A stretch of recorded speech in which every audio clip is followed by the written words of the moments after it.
Welcome to special analysis. నేను రమ్మ మండవ. అనాలిసిస్లో భాగంగా మనం తీసుకోబోతున్న టాపిక్ ఏంటంటే ధర్మాన బ్రదర్స్కు జగన్మోహన్ రెడ్డి బంపర్ ఆఫర్ అని చెప్పేసి ఒక టైటిల్ పెట్టున్నాం ఈ రోజున.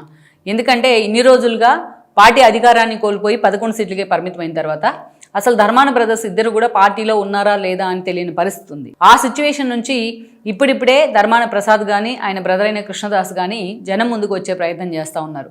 అంతేకాదు ధర్మాన ప్రసాద్ ఇంకొంత ఇనిషియేట్ తీసుకొని వైఎస్ఆర్సీపీ తరపున అటు కూటమి ప్రభుత్వం మీద కూడా విమర్శలు చేస్తూ ఉన్నారు. ఇక్కడ జగన్మోహన్ రెడ్డి వీళ్ళిద్దరి విషయంలో తీసుకున్న ఒక కీలక స్టెప్పే ఈరోజు వాళ్ళిద్దరూ మళ్ళా పార్టీతో మూవ్ అవ్వడానికి ఒక కారణమైంది అనేది పార్టీలో జరుగుతున్న చర్చ. అదేంటి అనేది కూడా మనం ఇక్కడ డిస్కస్ చేసే ప్రయత్నం చేద్దాం. ఇక్కడ చూసినట్లయితే ధర్మాన కృష్ణదాస్, ధర్మాన ప్రసాద్ ఇద్దరు సోదరులు అయినప్పటికీ ధర్మాన ప్రసాద్కి ఉన్న ఒక సుదీర్ఘ రాజకీయ నేపథ్యం వేరు when compared with Dharmana Krishnadas. అటు కాంగ్రెస్ నుంచి ఎప్పటి నుంచో కాంగ్రెస్తో సెయిల్ అవుతూ వచ్చారు, పలు కీలక పదవుల్లో పనిచేశారు. అంతే సమయంలో అటు శాసనసభ వ్యవహారాలు కూడా చూస్తూ ఉండేవాళ్ళు ఆయన పలుసార్లు. ఆ శాఖ మంత్రిగా కూడా పనిచేశారు. అంతేకాదు ఒక రెవెన్యూ మంత్రిగా కూడా పనిచేశారు. సబ్జెక్ట్ ఏదైనా సరే అత్యంత అద్భుతంగా దాన్ని ప్రెస్ మీట్లోనైనా అదేవిధంగా అసెంబ్లీలోనైనా డెలివర్ చేయగలరు అనే పేరు ధర్మానికి ఉంది. ఏ సబ్జెక్ట్ అయినా స్టడీ చేసి వస్తారు అసెంబ్లీకి అనేది ఆయన మీద ఎప్పుడు కూడా ఆ కన్సర్న్ ఉండేది, అటు జర్నలిస్టులోని ఇటు పొలిటికల్ సర్కిల్స్లోని. అలా ఆయనతో పాటు ఆయన బ్రదర్ అయిన కృష్ణదాస్ కూడా పొలిటికల్ అరంగేట్రం చేసే ప్రయత్నం చేశారు. ఎస్పెషల్లీ వాళ్ళ పీరియడ్ అంటే జగన్మోహన్ రెడ్డి అక్రమాస్తుల కేసులో ఇరుక్కున్నప్పుడు అప్పుడు ధర్మాన మీద కూడా చాలా సీరియస్ ఎలిగేషన్స్ వచ్చాయి.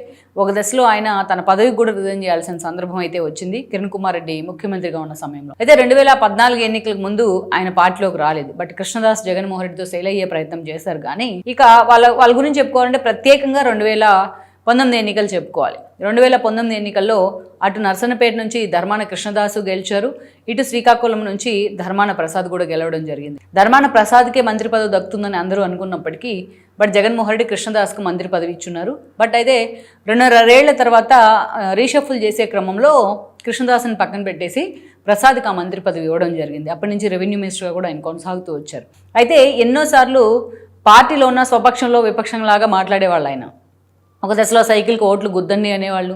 చంద్రబాబు నాయుడు అరెస్ట్ను కూడా ఆయన వ్యతిరేకించారు.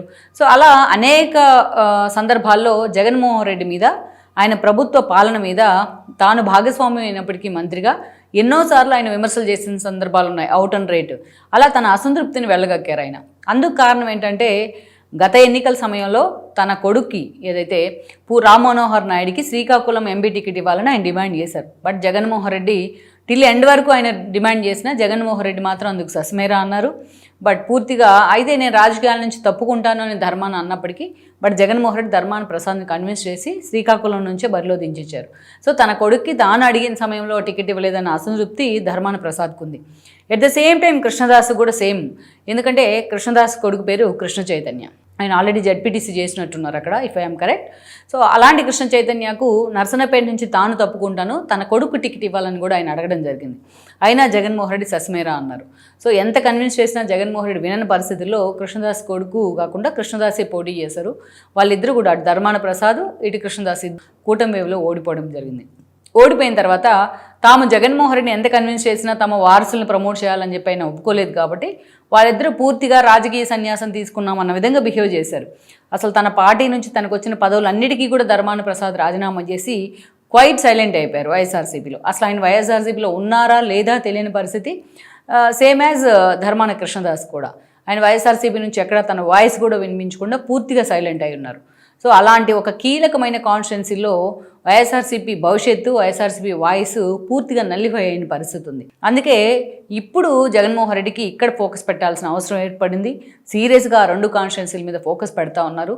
ఈ క్రమం రేపు రాబోయే ఎన్నికల్లో ధర్మాన ప్రసాద్ కొడుకైన రామ్మనోహర్ నాయుడికి శ్రీకాకుళం ఎంపీ టికెట్ ఇచ్చేందుకు, ఆయన త్వరలోనే ఇన్ఛార్జిగా ప్రకటించేందుకు, మరోవైపు కృష్ణదాస్ కొడుకైన కృష్ణ చైతన్యకు నర్సన్నపేట ఎమ్మెల్యే టికెట్ ఇచ్చేందుకు, ఆయన్ని కూడా సమన్వయకర్తగా ప్రకటించేందుకు జగన్మోహన్ రెడ్డి గ్రీన్ సిగ్నల్ ఇచ్చున్నారు. ఇప్పటికే బ్రదర్స్ ఇద్దరు కూడా జగన్మోహన్ రెడ్డితో మాట్లాడారు. ఈ విషయంలో జగన్ పూర్తిగా సానుకూలంగా ఉన్నారు అని కూడా చెప్తా ఉన్నారు.